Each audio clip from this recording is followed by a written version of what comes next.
It needs to be said clear and straight, in my judgment, and that is that the provincial government is simply using people's understandable need for housing as a way in which to enrich their friends in the land development industry who've now bought land. And some of them bought land in the Greenbelt. Some of them just bought the land just before, about a year ago. So there's a kind of corruption going on here as well. Hello. Thank you so much for checking out Earth Care, the interview series that's dedicated to understanding the ways we can care for the Earth and each other. I'm your host, Sarah Christie, and I'm on a mission to make climate change an approachable and not so overwhelming conversation for everyone. On this podcast, we meet climate heroes, activists, experts, entrepreneurs, and get their take on how we can help save the planet. And during this episode, we're learning how to do that as individuals who don't have political control but want to see positive change from the government. David Crombie, a politician, consultant, and if you're from Toronto, you might know him as Toronto's tiny perfect mayor, serving as mayor from 1972 to 1978. His time as mayor has been famously described as the first time the city's biggest developers weren't in charge of planning. And after learning about his decorated career, that's just a taste of his public concern for people and the environment. He was a commissioner with the Royal Commission on the Future of the Toronto Waterfront, a founding chair on the Waterfront Regeneration Trust, and in May of 2004, he received the Order of Canada. Additionally, David served as chair of the Greenbelt Council here in Ontario before a remarkable resignation in 2020. Why did he resign? It was a significant message and warning to what's currently happening in Ontario 3 years later. An article in the Toronto Star from December 2020 reads, "The chair of Doug Ford's Greenbelt Council has resigned over the province's plans to push forward legislation next week that will limit the ability of conservation authorities to assess the environmental impact of developments and will force them to issue permits on environmentally sensitive lands across the province." So, 2 years later, this past December, and while the office was on holidays, according to an investigation done by the Narwhal, the Ontario government gave municipalities and conservation authorities just 3 days' notice that they'd be removing many of the powers and financial tools that they use to protect vital watersheds and enforce regulations. And why is that a problem? Doug Ford is trying to build on the Greenbelt, home to protected land, wetlands, vital watersheds, like we mentioned, over 70 endangered species. And David Crombie was ringing the alarm bells on this over 2 years ago. In fact, during his resignation, he said, "To say that you are not touching the Greenbelt means that you don't understand watershed planning, land use planning, and what conservation authorities have been doing for the past 30 years. I couldn't be more honored to have him as a guest on Earth Care to speak about, first of all, what makes the Greenbelt so special? Why do we need it? What Bill 23 and the More Homes Built Faster Act have to do with the Greenbelt? And what can we as individuals do to help? Because something this big, it's very easy to feel voiceless and helpless. But we get into it. How can we keep hands off the Greenbelt? Here it is, my Earth Care conversation with David Crombie. Here in Ontario, we have a Greenbelt, and because of the provincial Ford government, the Greenbelt is currently under threat. Now, I'm going to make a broad assumption here and say that until the Greenbelt started making headline news, I don't think a lot of us realized just how significant it was. We knew that we had a Greenbelt, we knew that it was important, but we didn't really know the full purpose that it served, you know? And not just for the nature and the species living within it, but, you know, for us humans here in Ontario as well, which is truly why I couldn't be more grateful to have you as a guest on Earth Care to speak about this. David Crombie, politician, consultant, former chair of the Greenbelt Council. Thank you so much for sharing your time with Earth Care. Glad to be here, Sarah. I really am. I'm hoping we can just start by painting the picture of what makes the Greenbelt so special. You know, when it comes to environmental protection, what benefits is it serving to people and planet? Okay. First of all, dimensions. It's actually 2 million acres, about 2 million acres. That's the largest Greenbelt in the world. Wow. Okay. And it brings economic benefits to the tune of about almost $10 billion. Because people don't see it that way, but that's what it does, because what it does provide is both agricultural and ecological benefits, and both are absolutely essential to our way of life. And so, for example, if we're concerned about water quality, then you should be worried about the ecology of the Greenbelt. If you're worried about climate change and whether or not we're climate resilient, then agriculture and ecological value in the Greenbelt are important to that. Absolutely important to the thriving local economy of small cities, large cities, small towns, villages even. So it's got a strong economic benefit. In 2005, the provincial government decided to put that belt around Toronto, which basically goes from the Niagara Peninsula down Lake Erie all the way north to the Bruce Peninsula, and it goes from way over by Grey and Bruce County over to Prince Edward. So it's an enormous size, and it's a belt around it, but it provides all of those agricultural and ecological benefits. And if you think about it, these days, even more than ever before, the ability to have quality agricultural land and to have really functioning ecologically sound places, that's really important for the future. So in 2005, the provincial government of the day, under Premier McGuinty, began to organize, a little earlier than that, they began to organize the belt. Now, to get a sense of it, and here I should make a point, it wasn't simply one political party or just simply at one time. So the major chunks of the belt are the Niagara Peninsula, the Oak Ridges Moraine, which is the northern part of it, except for the Bruce, but along the whole north part of it, which is kind of a rain barrel for the Greater Toronto area, those are connected to create what the clever people called a bioregion. And a bioregion is a naturally ordered thing. So if you look at how water flows, well, water flows downhill, and it flows downhill from the Niagara Peninsula and certainly from the Oak Ridges Moraine down to the lake. And just 4 years ago, they added 23 river valleys coming from the Oak Ridges Moraine down to the Lake Ontario, and Lake Erie. So it's a large piece of land, and it's been treated, therefore, for those who pay attention to it, with great respect. So they started that plan. The Niagara Escarpment was sort of a commission was set up in 1983 by a Tory government. The rest of it, the Oak Ridges Moraine, was set up in the Green Plan in 2005 by a Liberal government. In 2006, they created a thing known as the Growth Plan. You should see the Green Plan and the Growth Plan together, because what they do is provide you with an opportunity that brings the issues of ecology, economy, and community together. Right. Wow. Okay.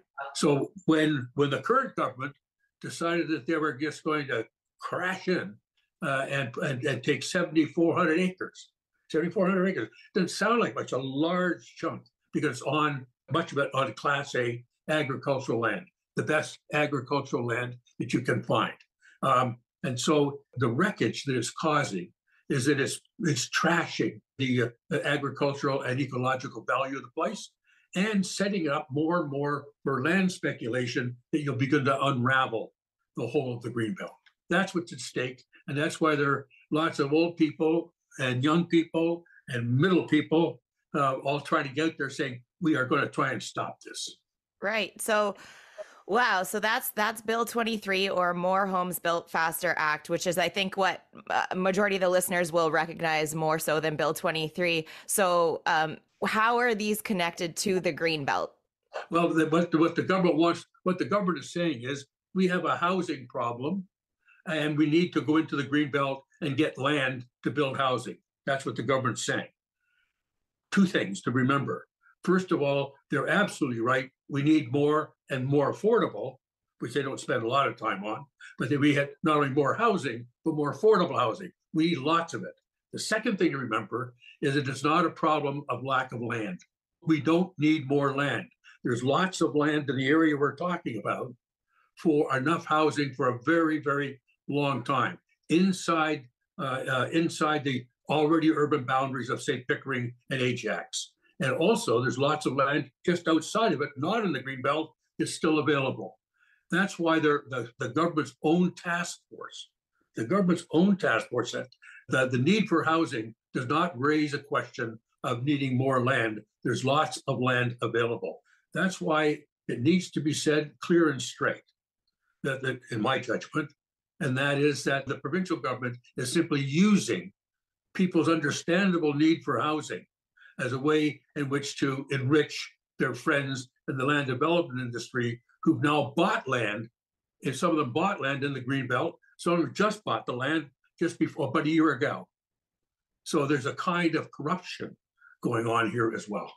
Well, I mean, I'll speak to that as I'm in that boat that's growing rapidly of the group of people who feel like forever renters because that dream of owning a home is just going further and further away. And, you know, you hear this, what more homes are being built faster? And then you look deeper and realize, well, actually, there's a higher chance of my house flooding if I go buy a house over there because it's on the Greenbelt. And no, for sure. But it should be clear, and I have to keep repeating this with people, Sarah, the argument that it's needed for housing is untrue. It's 100% that they need land in the Greenbelt.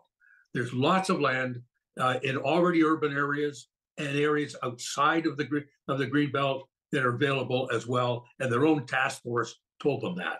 So they're playing another game, an autre jeu. Yeah.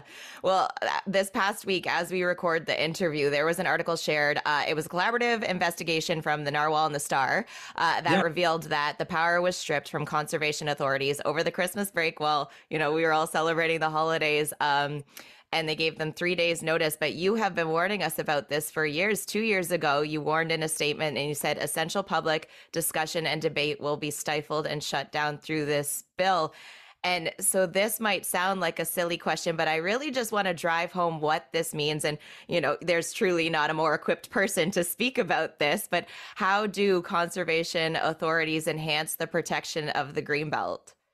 Well, conservation authorities' job is to ensure that our natural assets, river valleys, water, air, all of that stuff, that they pay attention to that and making sure, and they've done so for 75 years now, 76 years. No, in 1946, the provincial government of the day, as a conservative government, by the way, brought in the Planning Act and the Conservation Act. And that gave birth to the conservation authorities and the Planning Act. So you can see even then, years ago, that planning and environment were two sides of the same coin. And so the Conservation Authority was established, a number of them right across, about 30 of them across the province, to ensure that environmental conditions, environmental concerns were built into planning. This government does not believe that. It just believes what it wants to believe, and that is that the important thing for them, at any rate, is the building of the communities and nothing to do with the environment. It's almost inexplicable that they don't understand the connection. They say they do, but they don't act that way. So what are some of the big environmental risks here? I know you touched on it earlier and said kind of if we start building, what does that evolve into? But what are more of the environmental risks? Well, the environmental risks are dealing with the quality and quantity of water. That's why conservation authorities deal with flooding and that kind of stuff. It has to do with our ability to deal with climate change and be more resilient in climate change. It has to do with a growing economy. Agriculture is part of this. So if you note, people will note in the paper that the prices of food have gone up. People are now concerned around the world of the old supply chains that we needed depended on for food from around the world. And therefore, more and more people understand the value of having agricultural land available locally, right? Well, they're building. The provincial government is wanting to build on that land. So it's a big danger, at any rate, from our perspective, to not only the things I just mentioned ecologically, but for agriculture and food security and food productivity as well. So if I'm following along correctly, because there is a huge economic factor here, which you've been speaking about, but we hear other politicians coming forward. Mississauga Mayor Bonnie Crombie has also, been outspoken in how this is going to locally affect the cost of municipalities. That seems to be kind of what you're touching on there as well, if I'm following correctly. No, it is. That's called sprawl. Think about it. If you're going to build housing and you only have sort of 50 and 75-foot lots, then the cost of being able to service that is so much greater. So you need to have more housing that is more dense, as it were. So having duplexes and triplexes and 4-story buildings, we need more of those, or 6-story buildings. We need more of those. If you go around the streets of, well, I can take you to, to St. Catharines. If you go around Toronto, for sure, I could take you to neighborhoods where you'll see on the corner, or you'll see around the corner, 4-story walk-up buildings. That's what we need more of those. Don't mean you don't have any single-family dwelling. You have lots of it. 70% of our housing is in single-family dwelling. We need to have more of more what they call gentle density. That is to say, let me use my own place. Now, I'm living with my daughter, right? She unfortunately was widowed 5 years ago, and she had 2 kids at the time. They're now off to university. My wife's in long-term care and has been now for 14 years. So I was living down happily on the waterfront on Front Street by church, lovely place. But it would make sense when my daughter was now looking, she said, what does she do with the place? So make a long story short, my daughter decided she would renovate the main floor where she is, where I live, and she lives on the 2nd floor. Her kids, when they're in town, are on the 3rd floor, and she rents out the basement, which she renovated as well, to the Conservatory of Music. Oh, wow. Okay, now this is an old house. The lot is only 18 feet wide, and the house is 110 years old. Wow. Okay, now that's density. Okay, yeah. Now that's not for everybody, but you need enough choice in the housing that allows you to have single-family dwelling, small density, high density. You need all of that. You need one other thing, and particularly for new generation, you need to have the damn stuff affordable. Yeah. Right? And so what they have not paid attention to is how do you make it more and more affordable? And there are programs, and that takes the provincial government and the federal government and so on, a lot of programs. A generation ago, when I was more involved, we built St. Lawrence. I don't know if you know the St. Lawrence neighborhood, right, in Toronto, down by the market. That's a lot. 10,000 people live there. Okay. Now that you don't need that for but you need that kind of stuff. The diversity of housing to make it affordable is really important. It can be done. So now, I mean, maybe I'm reading the wrong articles here, but when I'm reading about it, it's increased property taxes, it's increased prices for municipalities, and it's homes that are at risk of flooding, and my mind immediately goes to, and this is probably a conversation for another day, but all the climate refugees that Ontario is expected to welcome, as we move forward and deeper into a climate crisis. But then where does the onus go? Does it go on the real estate agent to explain to them where these houses are built? How are they selling this as a positive thing? Well, no, I don't blame anybody for whatever they're doing. Put a positive spin on it as you can, right? I don't blame the development industry. Some people do. I don't. The responsibility lies in the democratic society with the elected council or the commons or the legislature. Right? That's where the tussle between need and greed and all of that stuff, all the other human things come into play. You create those policies that after public debate, public discussion, you agree on those policies. The democratic process is what we need. And I'll note that the current provincial government has just been arrogantly moving in and doing things with no public debate, just doing it. So, how do you fix it? How do you deal with all of those complexities? Luckily, we live in a democratic society, and you should be doing it with the political system because that brings everybody into it.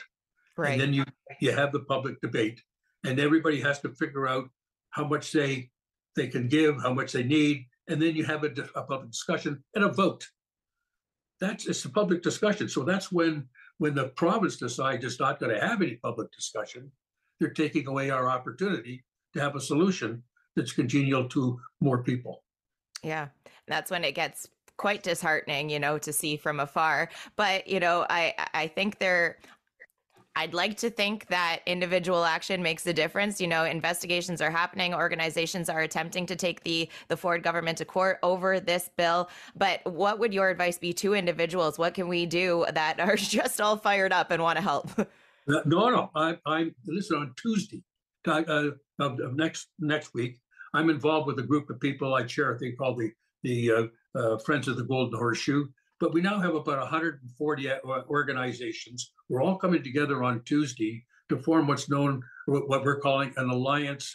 And it's an attempt to bring an umbrella group, a big tent for all of the other organizations, large and small, who are concerned with these matters. Within that context, we're in a sense, going to go to, I won't call it a war with the government, but they're going to hear from us. And they're going to hear from us on a regular basis. And not just, I don't mean some central body. There are lots of organizations that will belong to the Alliance. We're calling it the Alliance for a Livable Ontario. So that's one thing. How do people help? Get involved. I mean, anybody can complain. That doesn't take much, but it just takes time and energy. And you'll find that you might enjoy being involved in those kinds of endeavors. Yeah, absolutely. These conversations are heavy and they can really, ruin your day when you start to read deep into the news. But to know you're around like-minded people that are all fighting for the same end goal, it's so energizing and so hopeful. It really is. And people, I've now seen it through 3 or 4 generations. I have great-grandchildren. And I can tell you, once people get into it and feel that they can make a difference, then there's an elation that comes with it. Well, I can't tell you how grateful I am that you took time on your Saturday morning to join EarthCare and have this conversation. I have been so excited about it. So thank you so much for being on EarthCare. Sarah, nice for you to say that. And I really enjoyed myself. You take care of yourself. Thank you so much for listening to EarthCare and letting this podcast be a part of your day. Since you made it this far, here's a little sneak peek into the conversation we're having next week. The curvy shopper has to e-shop so much. The unfortunate footprint, the carbon footprint that applies to. But if stores would just put us in their store, I would go to the store. Until then, don't forget to hit follow or subscribe, whatever that button is on the device that you're listening to this episode on. Then you'll know when new episodes are out. And hey, if you have time, leave a review, message me with a review. I would love to know what's on your mind, what's been clicking with you, and what topics you'd like to learn more about. Those are also a really big help when it comes to gathering more interviews, so I truly do appreciate that. We can also connect online at EarthCare Show on Instagram and TikTok and earthcareshow.com for more information. I'm Sarah Christie, and the goal of this podcast is to get us talking about climate change. So let's chat.